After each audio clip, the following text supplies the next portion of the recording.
तो आज हम पढ़ेंगे रचना के आधार पर वाक्य भेद। इसमें क्या है कि देखिए, रचना के आधार पर वाक्य भेद हमारे पिछले साल भी था। सही, वो रचना के आधार पर नहीं था, वो अर्थ के आधार पर था। ठीक है ना। वो किसके आधार पर था? अर्थ के आधार पर। ठीक है। इस बार जो है वो है अपने रचना के आधार पर। ठीक है ना। चलिए अब हम देखते हैं वाक्य क्या होता है। वाक्य ऐसा सार्थक शब्द समूह होता है जो व्यवस्थित हो तथा पूरा आशय प्रकट करता हो, कर, कर सक, करने योग्य हो, वह वाक्य कहलाता है। ठीक है ना। अभी जैसे मान लीजिए ये है रचना के आधार पर वाक्य भेद। अब मैं इसको उसको क्या, रचना पर भेद। तो कोई सेंस बनता है? कोई सेंस बनता है इसका? इसका कोई सेंस नहीं बनता। पर अगर हम उसी को हम इस व्यवस्थित ढंग से लिखे तो इसका अर्थ बन रहा है रचना के आधार पर वाक्य भेद। इसमें कुछ समझ में आ रहा है कि रचना के आधार पर कैसे वाक्य अलग अलग होते हैं। तो देखिए, वाक्य के दो घटक होते हैं। एक होता है अनिवार्य घटक एंड एक होता है ऐच्छिक घटक। देखिए, अनिवार्य घटक और ऐच्छिक घटक ये इतने ज़्यादा महत्वपूर्ण है नहीं, फिर भी मैं आपको बताता हूँ। जिन अवयवों को मिलाकर वाक्य की रचना होती है उन्हें वाक्य के अंग या घटक कहते हैं। ठीक है ना। इन घटकों में कर्ता और क्रिया मूल एवं अनिवार्य है। इनके अतिरिक्त अव्यय ऐच्छिक अव्यय होते हैं जो आवश्यकता के अनुसार वाक्य में शामिल किए जाते हैं, जैसे विशेषण क्रिया, विशेषण कारक आदि। तो यहाँ पर देखिए मैंने एक ये लिखा है, क्या बोलते हैं इसको, वाक्य लिखा है। ठीक है ना। राम के द्वारा स्कूल जाया जाता है। अब ये के द्वारा, ये कर्म वाक्य ये है। आपको नेक्स्ट वीडियो में पता चलेगा। बाकी इसमें क्या है कि ये ऐसे लिखा जा रहा है। अब हम इसको ऐसे भी तो लिख सकते हैं, जैसे कि राम स्कूल जाता है। अब हम इसको ऐसे भी तो लिख सकते हैं। पर क्या है कि ऐच्छिक घटक क्या होता है कि इसमें है ना, ऐच्छिक क्या था? के द्वारा। ठीक है ना। अब इसको हटा दिए तब भी कोई इस पर फर्क नहीं पड़ा। तो ये अनिवार्य घटक और ऐच्छिक घटक। अब हम जैसे कि ये क्रिया है, इसको हम मिटा देते हैं, जैसे कि ठीक है, इसको मैंने मिटा दिया। अब ये कि इसका सेंस बन रहा है। देखिए यहाँ पर क्या इसका सेंस बन रहा है। ये जो चीज़ है, राम स्कूल जाता है, इसका कोई सेंस बन रहा है? ऑब्वियस सी बात है, इसका सेंस नहीं बन रहा। तो क्या है, अनिवार्य घटक क्या है? जाता है। राम स्कूल को हटा देंगे तो जाता है। ठीक है ना। तो स्कूल इतना ज़्यादा अनिवार्य नहीं है, वो ऐच्छिक है। पर राम स्कूल जाता है तो स्कूल जरूरी है। आई होप आप समझ गए होंगे। चलते हैं, इस पर ज़्यादा ध्यान वैसे देना भी नहीं था ये। चलिए अब चलते हैं वाक्य के पक्ष। वाक्य के कितने पक्ष होते हैं? कर्ता और क्रिया के अनुसार वाक्य के दो पक्ष होते हैं, एक उद्देश्य एक विधेय। सरल सी बात है। आपसे ये डेफिनेशन तो पूछेंगे नहीं, फिर भी अगर आपको कहीं डाउट होगा तो मैं आपको बता देता हूँ। वाक्य में जिसके बारे में कुछ कहा जाए उसे उद्देश्य कहते हैं। इसके अंतर्गत कर्ता और कर्ता का विस्तार होता है। विधेय विधेय उद्देश्य के विषय में कुछ कहा जाता है उसे विधेय कहते हैं। ठीक है। अभी जैसे मैंने राम का उदाहरण दिया था ना, वैसे उसी को समझ लीजिए आप। रचना के आधार पर वाक्य के भेद, ये अब इम्पोर्टेंट है, इसको एकदम रट लेना, घोट के पी लेना, आप चाहे कुछ भी कर लेना। ये जरूरी है तो ये जरूरी है ही। चलिए फर्स्ट देख लेते हैं। फर्स्ट है हमारे पास सरल वाक्य। ठीक है ना, ये है सरल सरल वाक्य। दूसरा है संयुक्त और तीसरा है मिश्र। अब मैं चाहे कितना भी कर लूँ, लिखा तो मैसेज आएगा नहीं, फिर भी मैं कर लेता हूँ उंगलियों से लिख लिख के। चलिए, सरल संयुक्त मिश्र, सिंपल सी बात है। सरल वाक्य क्या होता है? जिसमें कुछ भी नहीं आए उसको सरल कह दो। राम स्कूल जाता है, सरल है। राम और श्याम स्कूल जाते हैं, सॉरी इसको नहीं कह सकते हम। राम स्कूल जाता है और बाजार जाता है, ये संयुक्त हो गया। मिश्र में आगे हम पढ़ेंगे, मिश्र ज़्यादा हार्ड है, तो सरल और संयुक्त को हम कंपेयर करते हैं, उस हिसाब से हम इसको याद करेंगे। देखिए सरल वाक्य क्या है। अब डेफिनेशन आपको से पूछनी है नहीं। सरल वाक्य क्या होता है? जिन वाक्यों में एक ही मुख्य क्रिया हो और उसे सरल वाक्य कहते हैं। अभी देखिए इसमें क्या है, आप दिमाग ज़्यादा दौड़ाओ मत, सिंपल सा मेरा फंडा लगाओ। मेरा फंडा क्या है कि सरल वाक्य क्या होता है? सरल वाक्य यानी सरल, एकदम सिंपल सादा, जिसमें कुछ ना हो। जैसे राम स्कूल जाता है, राम स्कूल जाता है। अब संयुक्त क्या है? संयुक्त है दो चीज़ों का मिलन, या फिर हम कहें कि मिलन संयुक्त, यानी एक जगह इकट्ठा करना। अभी जैसे कि ये देख लीजिए, उदाहरण में आ चुके हैं, जैसे कि मैं आपके पास बोल देता हूँ। उदाहरण क्या है कि, रुकिए थोड़ा सा ये छिप गया है। हाँ, देखिए क्या है, उदाहरण है, पानी बरस रहा है, इसमें कोई कुछ भी नहीं है। ऐसे भी नहीं है कि और पानी बरस रहा है और बाढ़ आ रही है, ऐसे होता तो ये संयुक्त होता। बच्चे मैदान में खेल रहे हैं, सिंपल। जयस पुस्तकें स्वीकार, घर से होता हुआ आपके पास पहुंचेगा, ये एकदम सिंपल है। ठीक है ना, इनमें कोई लॉजिक नहीं है, ये एकदम सिंपल है, बस इतना आप पढ़ लीजिए, बाकी ये कुछ भी नहीं है। क्रियापदों की संख्या एक से एक भी हो सकती है और एक से अधिक भी हो सकती है, यानी क्रियापद जो है वो एक भी हो सकते हैं, एक से अधिक भी हो सकते हैं। जैसे वह खाता जाता है, वह विद्यालय जाता है, वह पढ़ता चला जा रहा है, वह खाना खाकर विद्यालय जाता है। ऐसे क्या है कि दो भी हो सकती है, ठीक है ना, एक, ऐसा नहीं है कि एक ही हो। चलिए अब चलते हैं सही। अच्छा चलिए, हाँ, ये मुख्य क्रिया की पहचान, ये आप पढ़िए तो पढ़िए, नहीं तो कोई ज़रूरी है नहीं। मैंने ये एकदम एग्ज़ाम टाइम के लिए है, ठीक है ना, इसको एकदम आप 15 मिनट में पूरा रिवीजन कर लोगे और पूरा समझ में आ जाएगा, जो एक बार में देखेगा उसको भी समझ में आ जाएगा। चलिए संयुक्त वाक्य देखते हैं। डेफिनेशन पढ़नी तो पढ़ो, वरना मेरा फंडा है कि डायरेक्ट देखो वर्ड को, क्या बोलना चाह रहा है। संयुक्त, अगर हम इसको तोड़ के देखें ना संयुक्त को, तो संयुक्त का मतलब क्या होता है कि मिलन, या फिर हम बोले कि संयुक्त करना, इकट्ठा करना। ठीक है, इकट्ठा करना।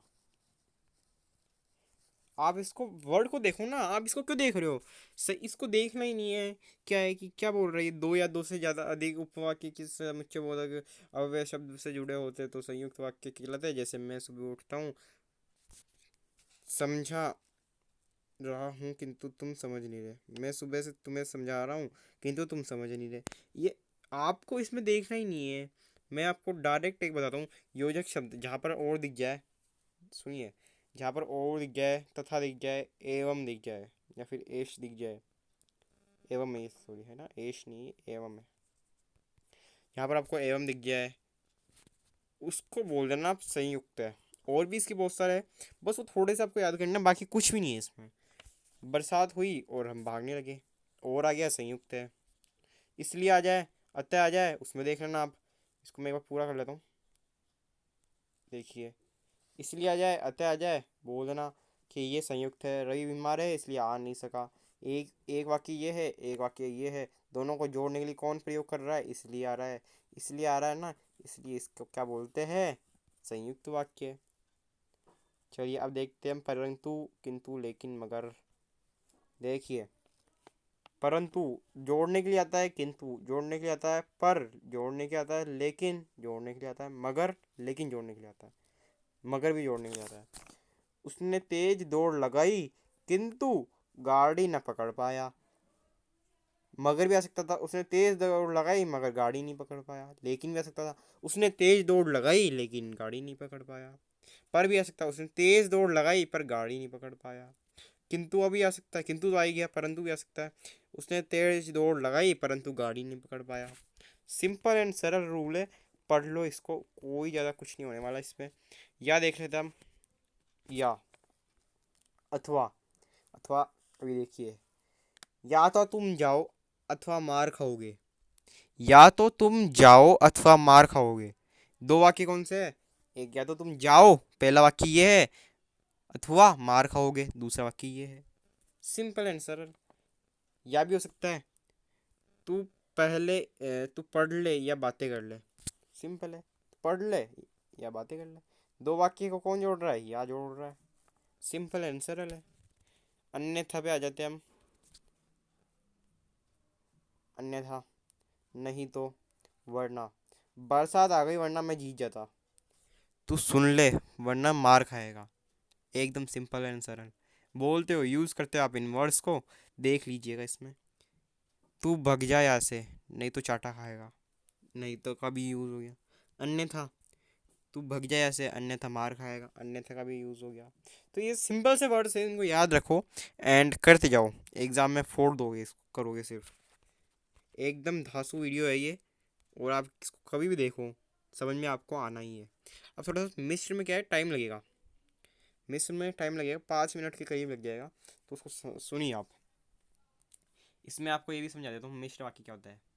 जिन वाक्यों में एक से अधिक ऐसे उपवाक्य, सॉरी क्या ये, ऐसे ऐसे उपवाक्य हुई जिनमें एक उपवाक्य प्रधान हो, अन्य इसमें एक उपवाक्य गौण हो, गौण यानी कमजोर हो, उसे मिश्र वाक्य कहते हैं। मालिक ने कहा कि कल की छुट्टी रहेगी।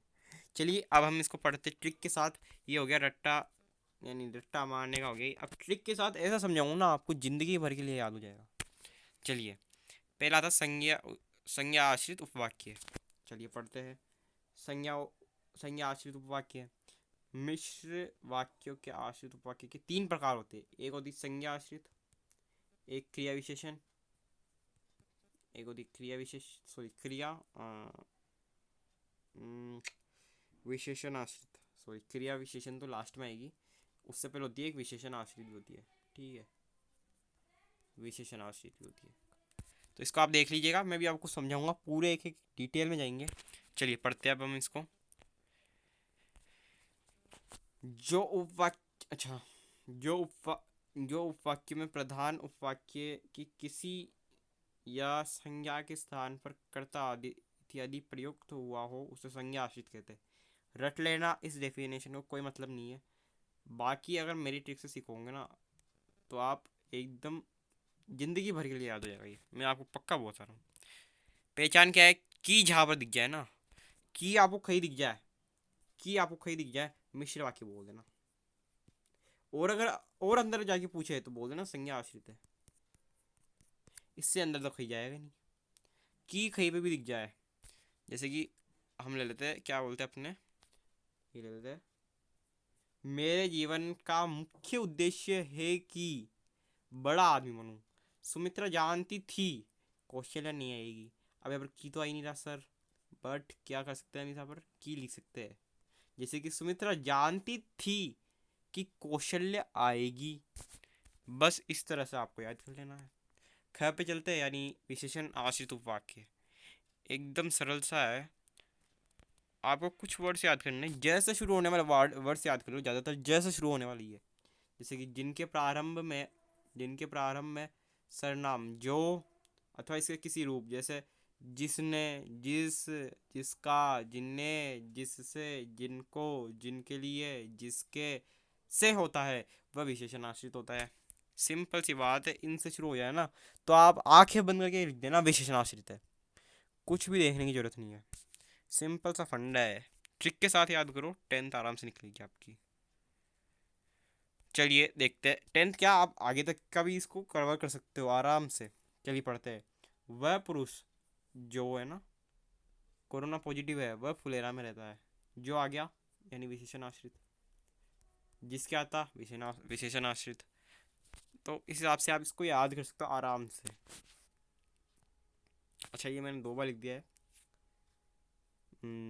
ओके, ये 2 बार लिखा है मैंने विशेषण आश्रित को। अब देखते हैं क्रिया विशेषण आश्रित वाक्य। इसमें थोड़ा सा ये हार्ड पड़ सकता है, 2 मिनट का समय लेंगे, एकदम जल्दी से 3 मिनट में समझा देंगे। अपार्ट फ्रॉम जोक, जल्दी से समझते हैं इसको। क्रिया विशेषण आश्रित उपवाक्य, जिस आश्रित उपवाक्य का क्रिया विशेषण के भांति किया जाता हो, अर्थात जो आश्रित उपवाक्य प्रधान किया की क्रिया विशेषता बताता है, उसे क्रिया विशेषण आश्रित उपवाक्य कहते हैं। ये डेफिनेशन है, याद करना हो करो, मत करो। अब चलते हैं अपन मेन कॉन्सेप्ट के ऊपर। आपसे अंदर तक पूछेंगे नहीं वैसे, पर ये आपको समझना जरूरी है। अगर आप रटना नहीं चाहते हो तो इसको समझो, आगे तक आपको याद हो जाएगा। कालवाचक, ठीक है, इसका जो पहला भेद होता है वो होता है जब, जब जो ही से आदि आरंभ होने वाले वाक्यों को कालवाचक क्रिया विशेषण आश्रित उपवाक्य कहता है। अब ये कालवाचक क्रिया विशेषण आश्रित है, इसका मतलब ये क्रिया विशेषण आश्रित भी होगा। सिंपल सी बात है, ठीक है। तो जब जो ही से आदि हो जाए ना, समझ लेना क्या है वो, कालवाचक क्रिया विशेषण आश्रित उपवाक्य है। वरना क्रिया विशेषण आश्रित उपवाक्य तो वो है ही, ठीक है। आपसे पूछेगा भी नहीं इतना डीपली, क्रिया विशेषण आप तो बोल देना।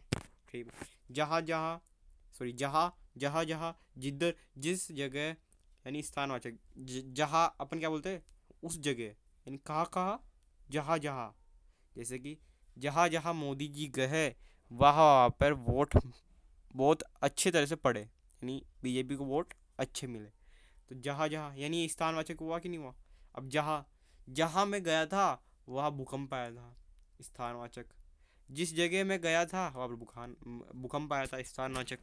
सिंपल सा लॉजिक है, लगाओ और याद करो। इसमें थोड़ा सा ब्लर आ रहा है ना, कोई बात नहीं,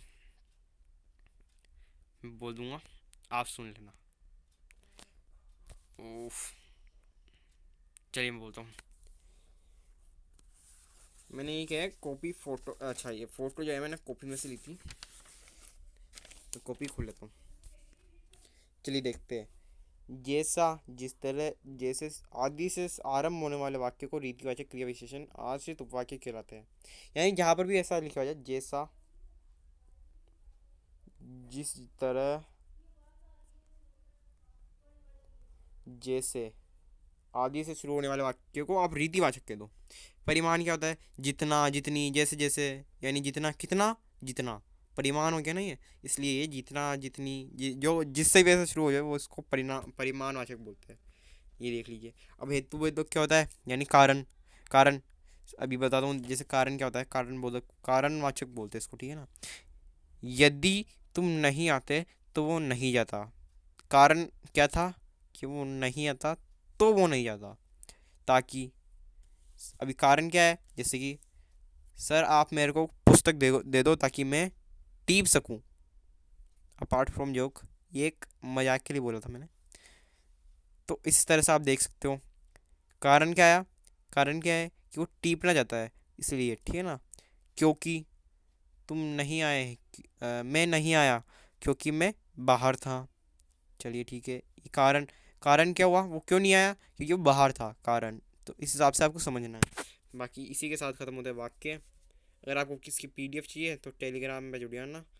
और अगर टेलीग्राम पे शायद मैंने चैनल नहीं बना रखा तो मैं इसकी पीडीएफ प्रोवाइड करा दूंगा, आप बोल देना मेरे को, ठीक है ना, एक बार। ओके। तो फिर पढ़ते रहिए, बचाते रहिए। तब तक के लिए बाय।